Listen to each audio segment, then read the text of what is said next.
তাহলে আমরা বলতে চাই ভারতীয় আগ্রাসন এবং আধিপত্যবাদকে আমরা আগেও মেনে নেইনি, এখনও মেনে নিব না। কথাবার্তা পরিষ্কার, যেই নৌকা ডুবেছে সেই নৌকাকে আর উঠতে দেওয়া হবে না।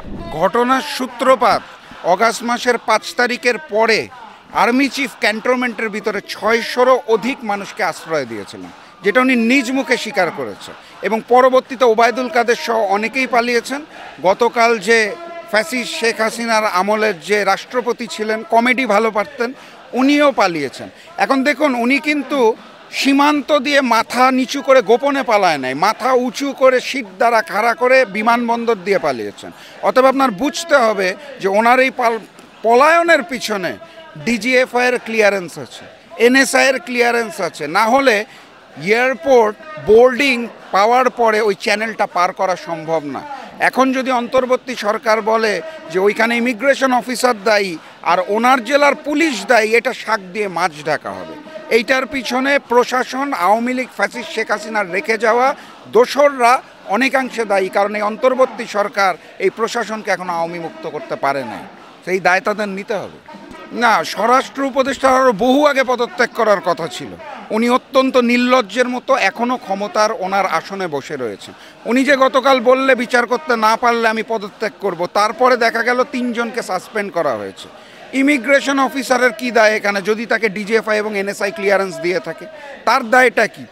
জেলার পুলিশের দায়টা কি?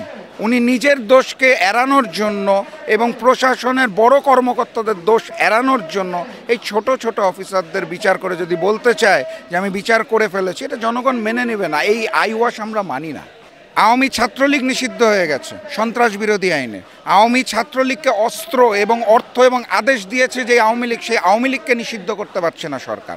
এর মূল কারণ হচ্ছে দিল্লি এবং ভারত থেকে বলা হয়েছে ইনক্লুসিভ নির্বাচনের কথা। অর্থাৎ অন্তর্বর্তী সরকার চায় নৌকা প্রতীক নির্বাচনে থাকুক, সকলকে নিয়ে নির্বাচন করতে চায়। যেই দিল্লি এতদিন আওয়ামী লীগের জন্য এক্সক্লুসিভ নির্বাচন আয়োজন করত, তাদের ইনক্লুসিভের আবেদনে যদি অন্তর্বর্তী সরকার ফাঁদে পা দেয়, তাহলে আমরা বলতে চাই ভারতীয় আগ্রাসন এবং আধিপত্যবাদকে আমরা আগেও মেনে নেইনি, এখনও মেনে নিব না। কথাবার্তা পরিষ্কার, যেই নৌকা ডুবেছে সেই নৌকাকে আর উঠতে দেওয়া হবে না। ভারতের জাতীয় অথবা স্থানীয় নির্বাচন যখনই সামনে আসে, তখন মুসলিম ভোটার কমানোর জন্য এবং মুসলিমদের জঙ্গি বানানোর জন্য, হিন্দু ভোট নেওয়ার জন্য নরেন্দ্র মোদী এই ধরনের নাটক সাজান। এই ধরনের কাশ্মীরের নাটক করে উনি যেই যুদ্ধ করছেন, এইটা দিয়ে উনি নির্বাচনে জয়লাভ করতে চায়। বাংলাদেশকে তার নিজের জায়গায় স্ট্রিক্ট থাকতে হবে। আমরা শেখ হাসিনা ভারতকে প্রভু মানতেন, আমরা কখনোই মানি নাই। আমরা ভারতকেও প্রভু মানি না, পাকিস্তানকেও প্রভু মানি না, নতুন করে আমদানি হওয়া আমেরিকাকেও প্রভু মানতে রাজি নই।